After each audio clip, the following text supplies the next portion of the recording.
Bismillahirrahmanirrahim.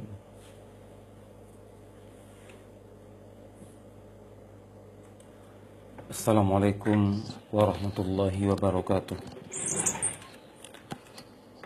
Alhamdulillahi rabbil alamin. Wassalatu wassalamu ala ashrafil anbiya'i wal mursalin wa ala alihi wa ashabihi ajma'in. Kaum muslimin wal muslimat, a'azzani Allah wa iyyakum jami'an. Teman-teman Facebook dimanapun antum berada, alhamdulillah kita selalu bersyukur pada Allah SWT atas kenikmatan yang diberikan oleh Allah SWT kepada kita semuanya, sehingga dimudahkan ana untuk dapat kembali menyajikan materi pelajaran tajwid kepada antum semuanya sesuai dengan kemampuan ana untuk dapat membimbing antum semua dan memberikan beberapa faedah-faedah teori-teori tajwid yang bisa ana arahkan kepada antum semuanya. Dan di kesempatan pagi hari ini kita akan mengulang sekilas kembali pelajaran yang pekan yang lalu sempat disampaikan ke ruang Facebook antum semuanya. Namun karena ada kendala teknis dan kualitas suara juga kurang bagus, sehingga di pagi hari yang berbahagia ini ana akan kembali sajikan ke antum semuanya lanjutan pelajaran sifat-sifat huruf. Kita telah membahas tentang tafkhim dan tingkatan tafkhim yang ada dan sudah dijelaskan dan bisa disimak pada video yang lalu, video 2 pekan yang lalu dari penjelasan ana. Untuk pagi ini ana akan jelaskan kepada antum semuanya tentang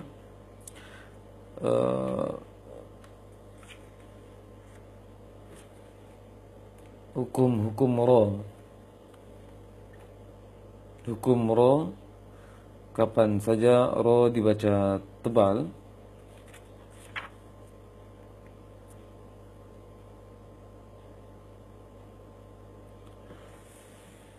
karena kalau tafkhim sudah kita jelaskan, ada huruf-huruf tafkhim. Secara umum tafkhim adalah huruf isti'la, huruf yang bersifat isti'la. Dalam masalah sifat huruf yang ada lawan, huruf isti'la 7, kemudian ditambah dengan ra ketika ada syarat-syarat ra yang dibaca tebal, kemudian ditambah dengan lam pada lafz dalalah dengan syarat sebelumnya fathah dan atau dhammah itu tebal, kemudian alif, termasuk tafkhim juga alif ketika alif menjadi tanda panjang untuk huruf-huruf isti'la dan ditambah ra, maka alif menjadi tafkhim dia.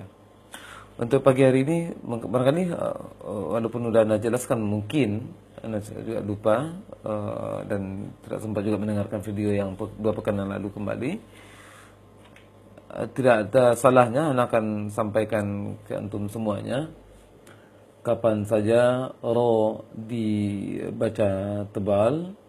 Tidak salah untuk mengulangi materi, dan akan dilanjutkan nanti ra hukum atau huruf-huruf ra yang dibaca tipis.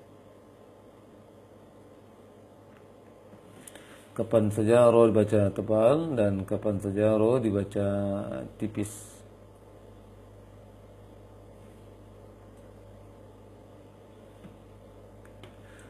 Barangkali bisa antum persiapkan alat tulisnya supaya lebih fokus dan lebih mengena apa yang akan anda sampaikan ke antum semuanya.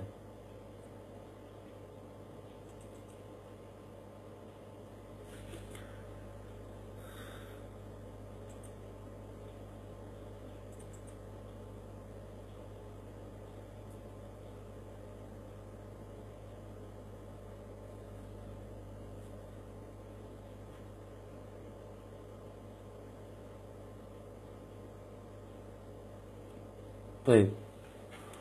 Kondisi ra yang pertama yang dibaca tebal adalah ro yang berharokat fathah.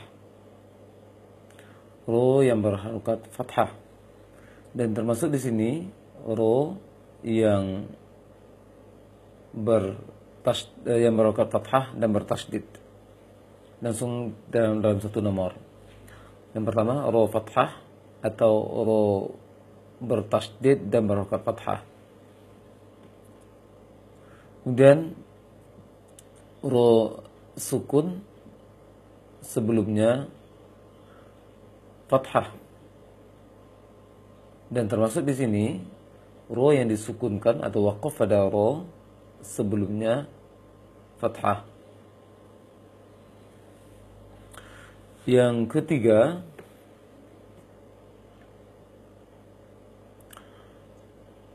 ro sukun atau ro yang disukunkan sebelumnya sukun selain ya dan sebelumnya fathah. Ulangi, yang ketiga ro sukun atau ro yang disukunkan atau waqaf pada ro sebelumnya sukun, dalam artian huruf sebelum ro yang waqaf tersebut adalah ro sukun, huruf sukun selain ya dan sebelumnya berharokat fathah.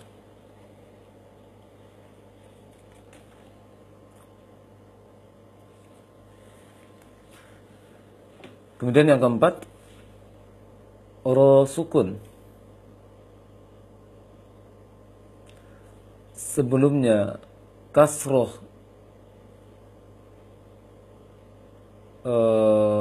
asli dan setelahnya salah satu dari huruf isti'la. Huruf isti'la antum udah tahu ada 7, khusadaf tengkir. Jadi ro sukun, asli sukunnya sebelumnya kasroh, dan asli kasrohnya bukan kasroh karena pengaruh dari perubahan nahwu. Kemudian setelahnya huruf salah satu dari huruf isti'la dan terdapat dalam satu rangkaian kata, satu kata. Kalau dalam bahasa Arab satu kalimat, atau dalam istilah bahasa Indonesia satu kata. Satunya huruf yang sukun tersebut dibaca tebal.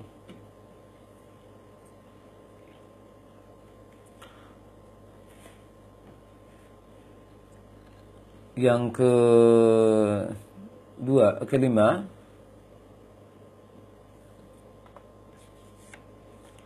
ro sukun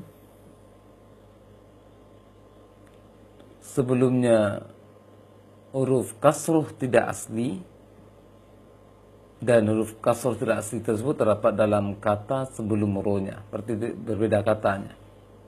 Ro sukun sebelumnya kasroh tidak asli yang biasanya di dalam Al-Quran dibatasi antara kasroh dengan ro sukun tersebut ada hamzah wasal, maka ro-nya dibaca tebal.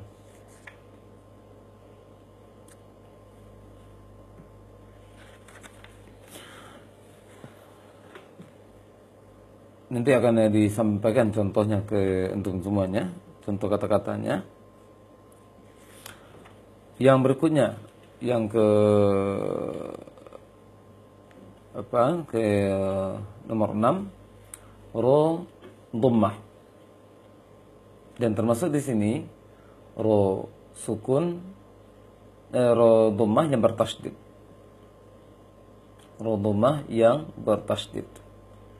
Kemudian ro sukun sebelumnya dhammah, termasuk di sini waqaf pada ro sebelumnya dhammah. Kemudian yang berikutnya ro waqaf pada ro sebelumnya sukun sebelumnya dhammah. Waqaf pada ro sebelumnya sukun sebelumnya dhammah. Maka ro dibaca tebal. Baik, ada Anda ulangi kembali, ada 8 keadaan secara garis besar. Ro yang dibaca tebal. Anda ulangi lagi. Ro fathah. Seperti Ramadan, dibaca ro fathahnya Ramadan. Dan termasuk di sini ro fathah bertasydid. Ar-Rahman misalnya. Ar-Rahman mir rabbihim. Mir rabbihim. Tidak peduli apa huruf harokat huruf sebelum ro bertasydid. Penting ro-nya fathah dan bertasydid, tetap baca tebal dia. Kemudian ro sukun sebelumnya fathah. Dan termasuk di sini ro waqaf pada ro sebelumnya fathah. Misalnya Maryam misalnya. Maka tebal dia. Yang berikutnya, yang ketiga, ro waqaf pada ro sebelumnya sukun, selain ya, selain huruf ya, sebelumnya fathah. Yang berikutnya ro sukun sebelumnya kasroh asli, dan setelahnya ada huruf, salah satu dari huruf isti'la yang 7, dan terdapat dalam satu kata, maka ro-nya tebal.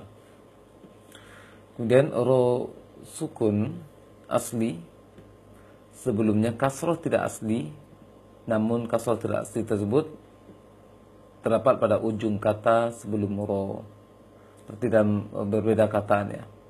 Dan biasanya ro sukun kasroh tersebut, setelah kasroh ada hamzah wasal, kemudian baru ro sukunnya.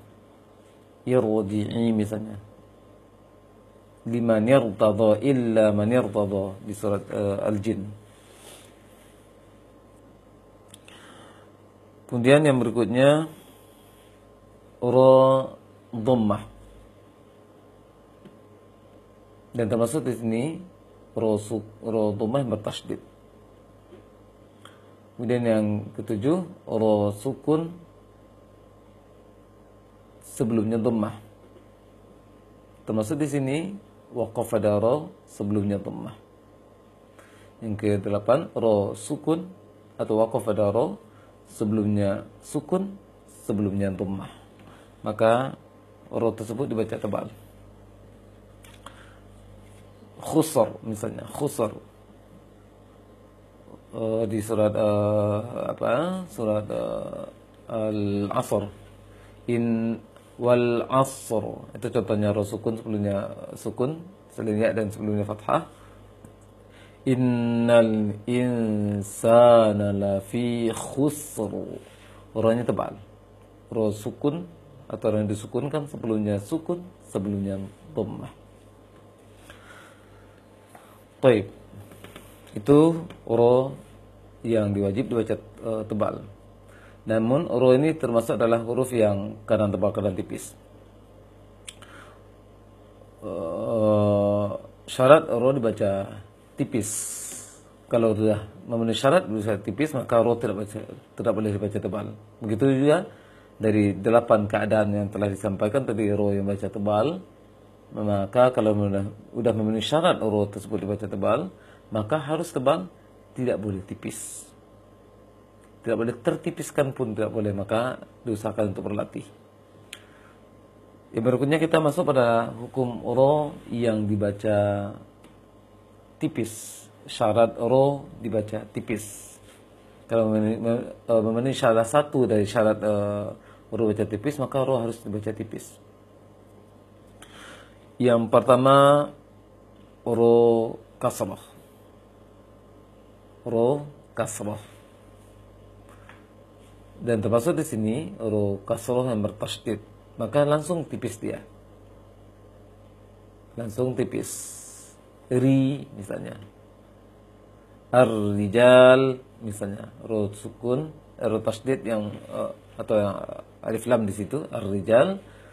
Penting ro-nya bertasydid, ro-nya, dan kasrah langsung baca tipis. Ar-rijal, jangan baca ar-rijal, seperti ar-rijal. Kemudian yang kedua, ro sukun sebelumnya kasroh. Ro sukun sebelumnya kasroh. Termasuk di sini ro sukun atau ro waqaf ada ro sebelumnya kasroh. Waqaf ada ro sebelumnya kasroh. Baik. Kemudian ro sukun atau waqaf ada ro sebelumnya sukun dan sebelumnya kasrah. Sebelumnya sukun, sebelumnya kasrah. Dan ditambah di sini di poin yang ketiga ini juga poin yang keempat, poin yang keempat, waqaf ada ro sebelumnya ya sukun. Waqaf ada ro sebelumnya ya sukun. Maka selagi waqaf ada ro dan sebelumnya ya sukun, tidak peduli lagi apa harokat huruf sebelumnya. Baik huruf tebal pun sebelumnya tidak boleh juga tebal dia. Yang keempat ini waqaf ada ro sebelumnya ya sukun. Apakah huruf sebelum ya sukun tersebut adalah fathah ataukah kasrah, sama saja. Ataupun kalau ada nanti di Al-Quran dhammah sebelum ya sukun, maka tetap ro dibaca tipis. Penyebabnya adalah ya sukun sebelum ro waqaf. La dhair misalnya, la dhair, khair misalnya. Jangan dibaca juga nanti khairu, khairu atau basiru, maka keliru. Seharusnya tipis, basir. Walaupun sebelum ya sukun ada huruf shad yang tebal. Namun ro sukun atau waqaf ada ro sebelumnya ya sukun, sebelumnya tidak dipedulikan lagi apakah fathah, dhammah, kasrah ataupun huruf tebal sebelumnya tidak dipeduli, tetap dibaca tipis dia.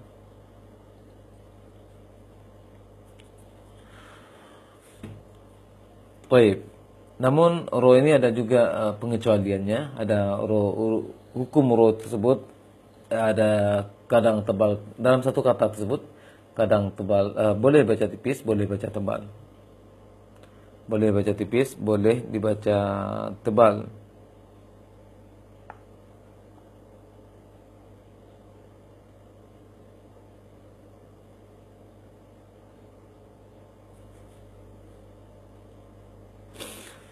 Yang pertama diantaranya yang dicontohkan oleh Anda lihat di buku yang pernah Anda susun.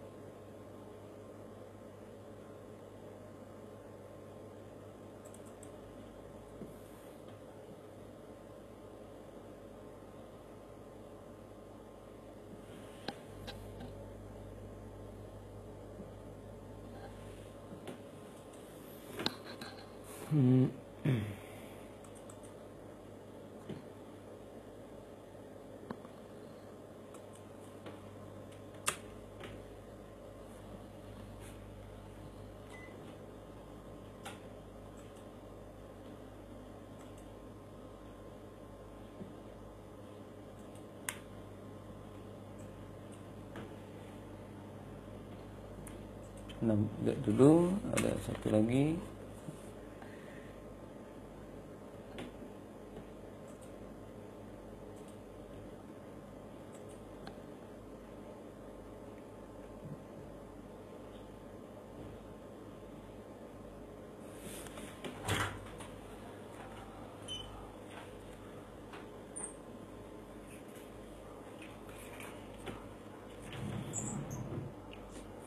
Ya, diantaranya kata firkin pada diterapkan dalam Quran Karim, kata firkin, maka ini boleh tebal, boleh tipis firkin tersebut ro-nya. Namun ketika waqaf lebih utama dibaca tebal, misalnya firqa, maka ro lebih utama dibaca tebal ketika waqaf. Namun ketika wasal itu ada pilihan, boleh tebal, boleh tipis.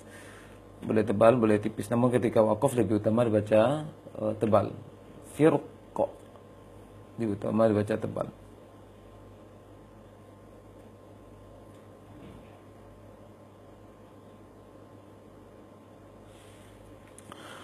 Baik.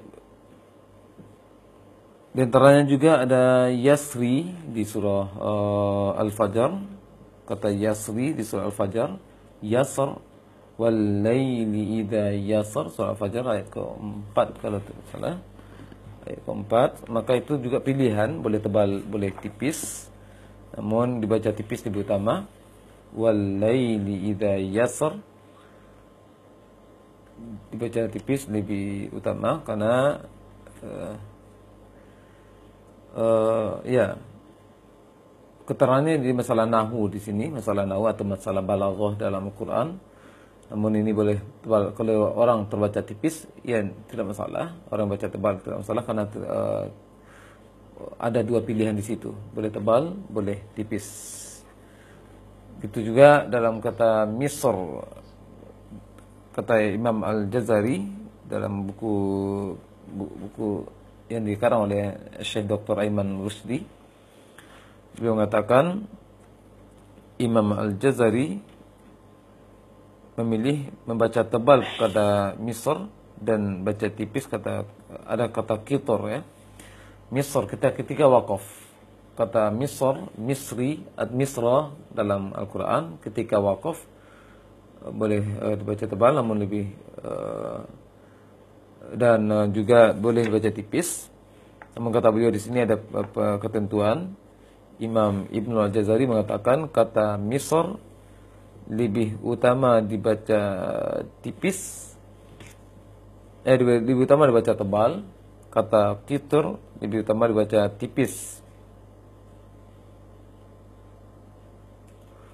ketika wasal atau ketika wakaf. Kitir ketika wakaf. Misr ketika dan juga untuk kata Misr dibaca tebal. Dan ini ada perincian yang lebih luas, insyaallah taala pada pekan mendatang. Ada kata-kata yang lain sebenarnya untuk hukum ro yang kadang tebal kadang tipis, boleh baca tebal. Dalam satu kata tersebut ada boleh kata dibaca tebal, boleh baca tipis. Namun tidak bisa Anda sampaikan untuk pagi hari ini penjelasan yang lebih luas.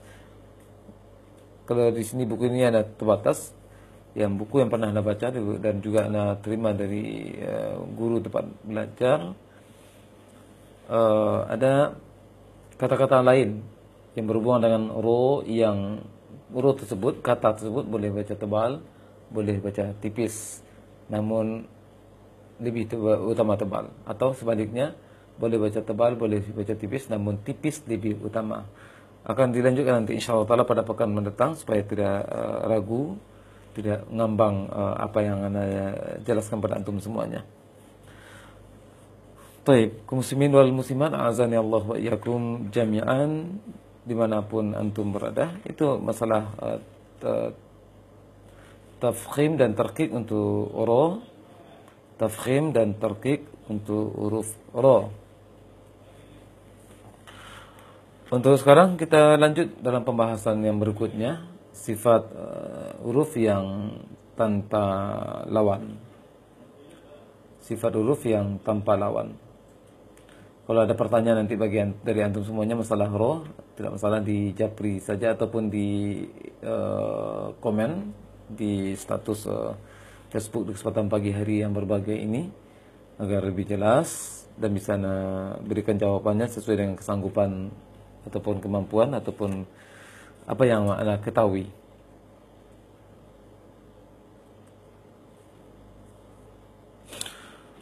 Kita masuk dalam huruf atau sifat huruf yang tidak ada lawan.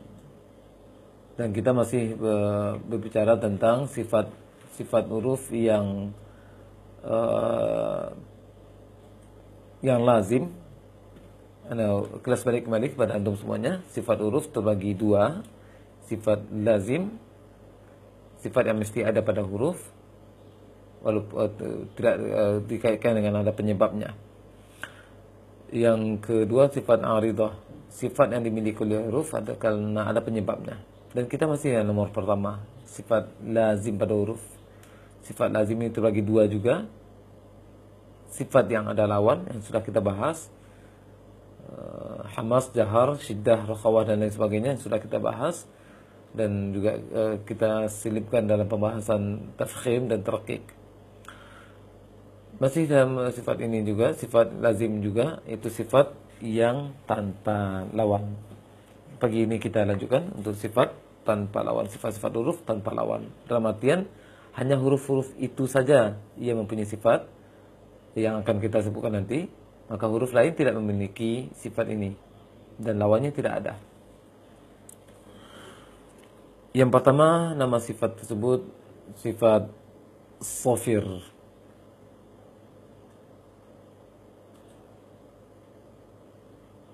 Sifat sofir. Nah, lihat tuh penjelasan.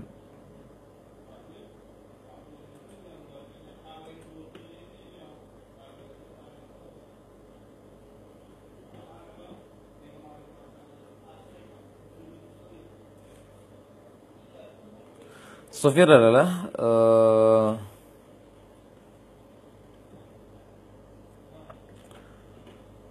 ketika mengeluarkan huruf dari makhrajnya dan memenuhi sifat-sifat yang sudah kita lalui bersama, kita jelaskan. Ketika mengeluarkan huruf menghasilkan suara seperti siulan. Ada siulan burung dalam buku tajwid yang pernah Anda baca, Hidayatul Qari ila Tajwidil Kalamil Bari. Untuk kepastian lihat dulu alamannya.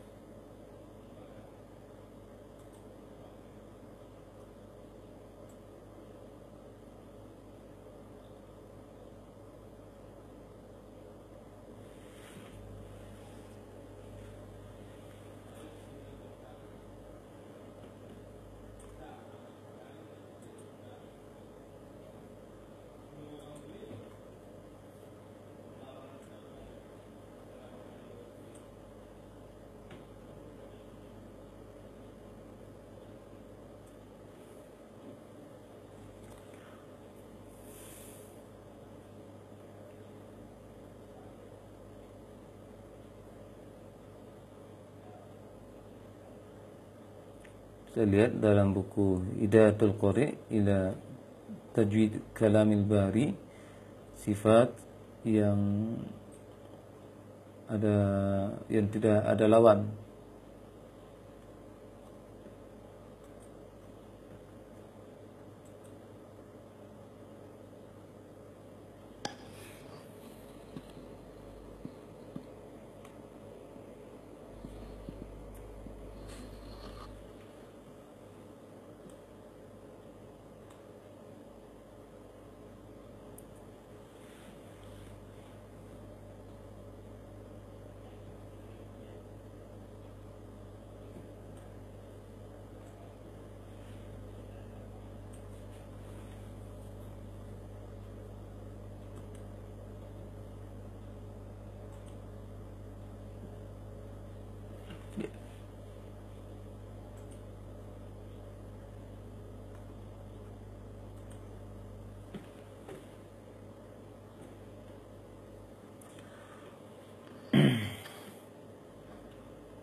Ya, di sini dikatakan oleh Syekh Abdul Fattah Al-Mursafi dalam kitab Hidayatul Qari ila Tajwid Kalamil Bari,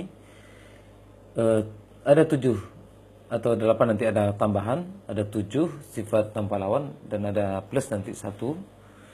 Yang pertama adalah sofir. Sofir kata beliau di sini suara tambahan. Ketika kita mengeluarkan huruf, ada suara tambahan yang keluar di antara dua bibir, menyerupai suara burung, Dan hurufnya ada 3, sin, sod, zai.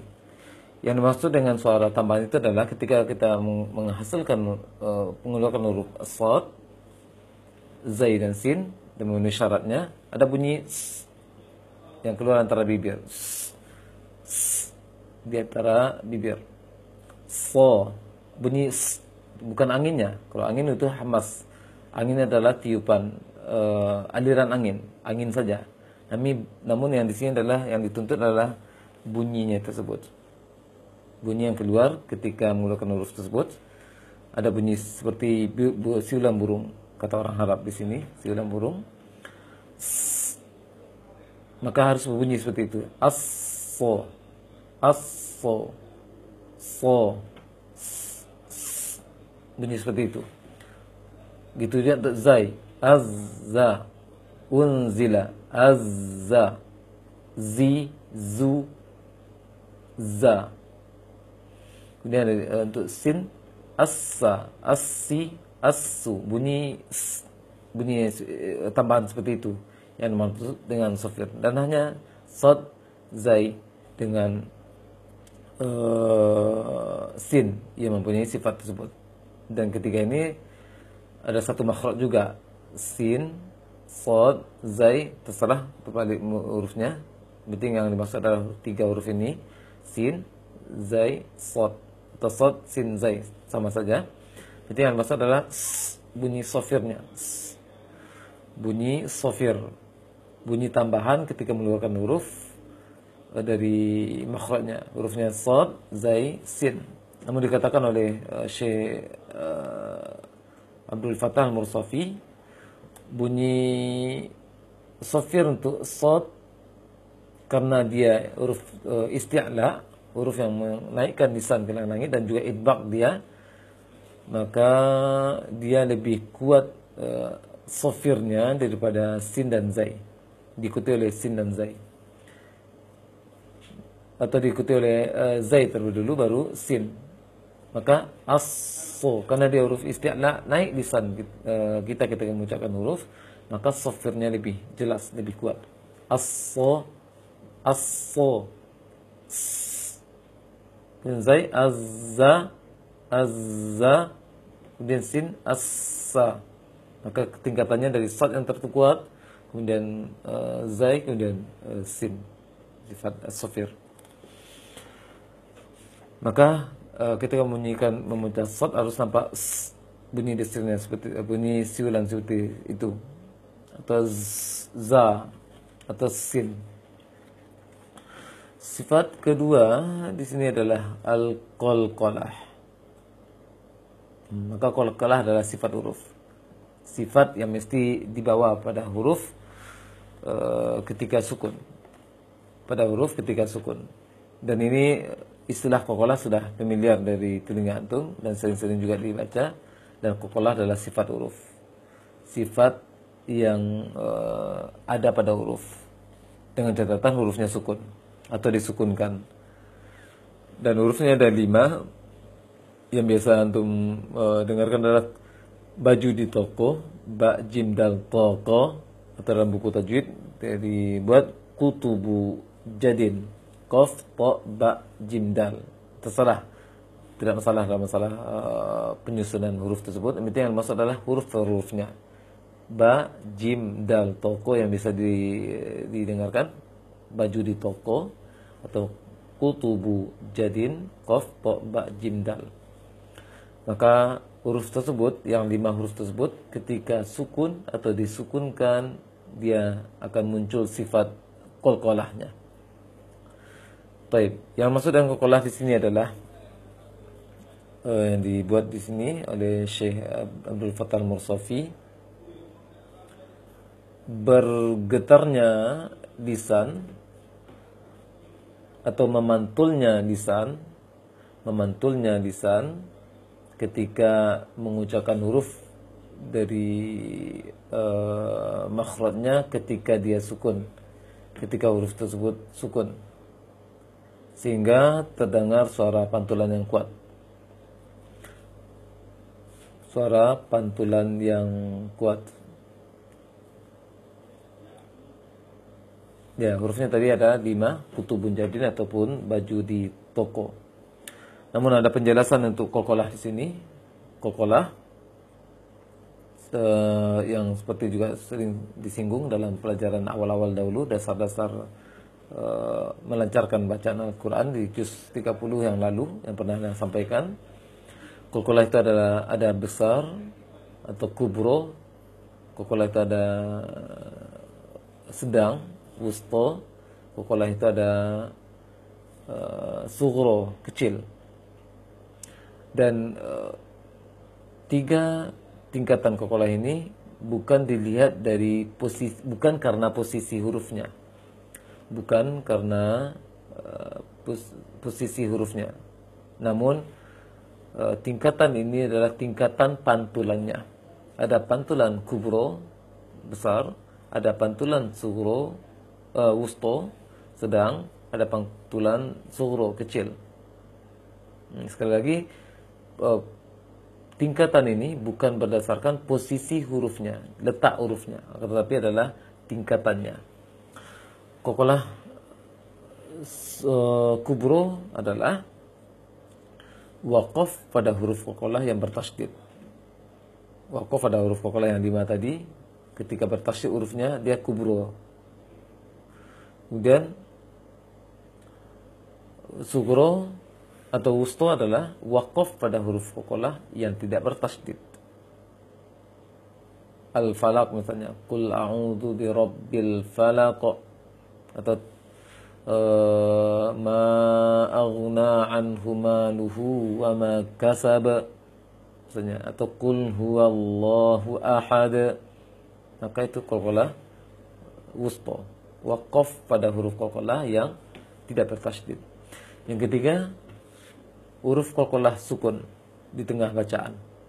Huruf qalqalah yang sukun di tengah bacaan. Lam yalid wa lam yulad. Yalid itu maka dibaca sughra. Fi jidiha hablum mim masad. Maka hablum itu qalqalah sughra. Jadi tingkatan qalqalah tadi dilihat dari besar kecilnya pantulannya, bukan posisinya.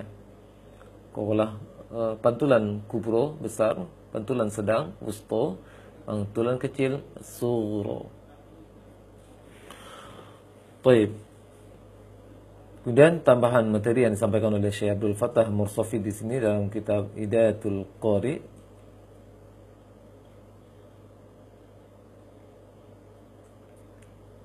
adalah bagaimana cara membunyikan huruf qalqalah. Cara membunyikan huruf qalqalah.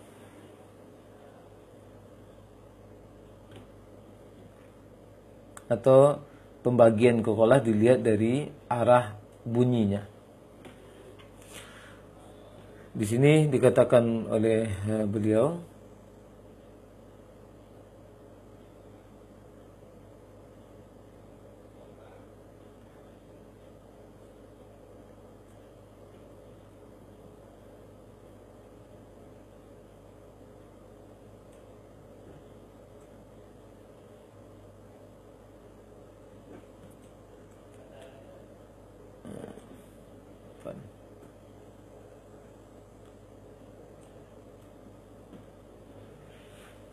yang pertama ada ringkasannya seperti ini penjelasannya. Bunyi qalqalah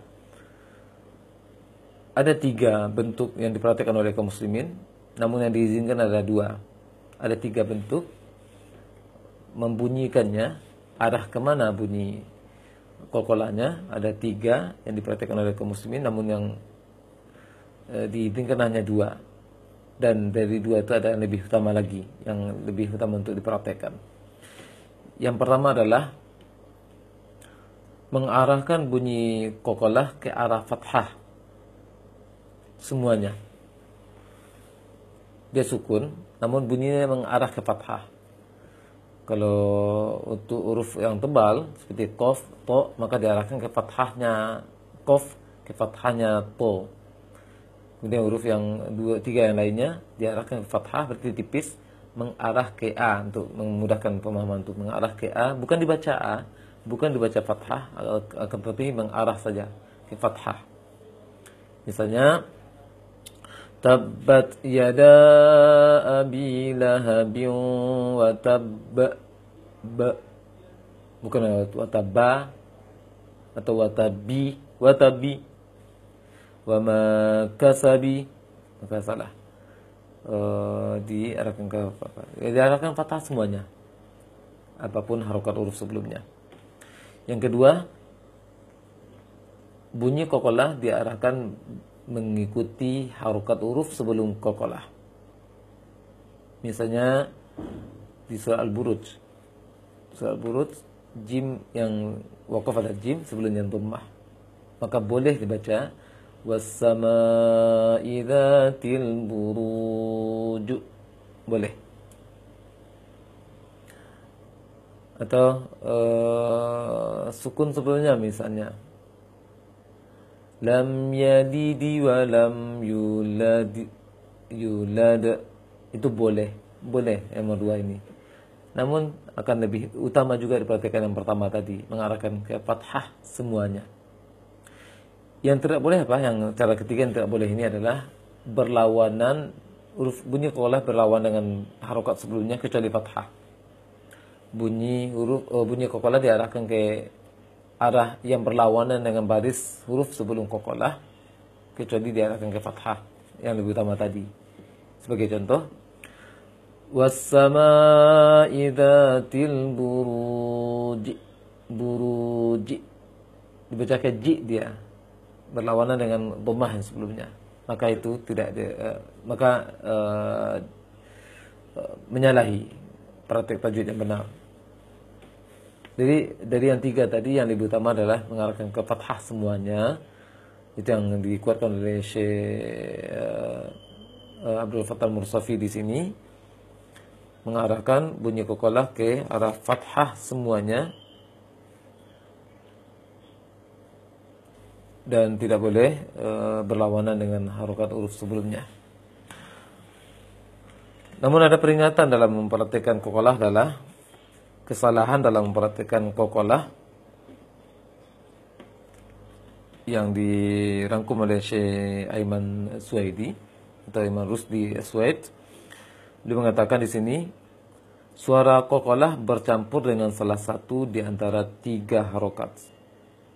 Bercampur, tidak jelas qalqalahnya itu. Apakah arah ke fathah dia atau ke kasroh, dia tidak jelas. Seperti contoh, tidak jelas lah. Itu penting, qalqalahnya tidak jelas. Laqad kana, tidak jelas. Ibrahim, apalagi Ibrahim, tertebalkan dia. Kemudian yang kedua, bentuk kesalahan dalam mempraktikkan qalqalah adalah munculnya suara hamzah di ujung qalqalah. Qul huwallahu ahad, Allahus samad, atau tabbat yada abi lahabin wa tabb. Salah. Qul a'udzu birabbil falaq, maka ada hamzah di ujungnya, maka keliru. Seharusnya qul a'udzu birabbil falaq.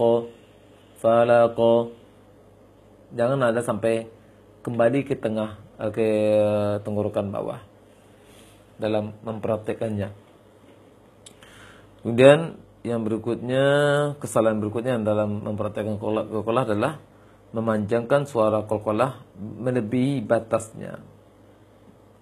Itu kebanyakan orang yang sering sibuk dengan irama, misalnya Qul huwallahu ahad, Allahus samad, lam yalid wa lam yulad. Seakan-akan panjang qalqalahnya, seharusnya tidak.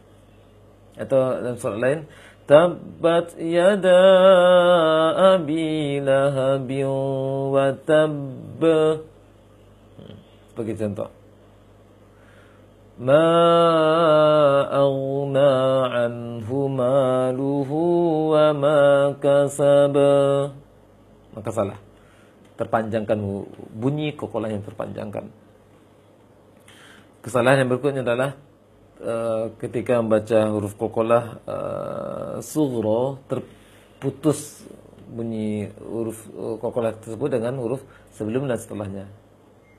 Sebagai contoh, dan surah Al-Masad, fi jidiha hablum mim masad.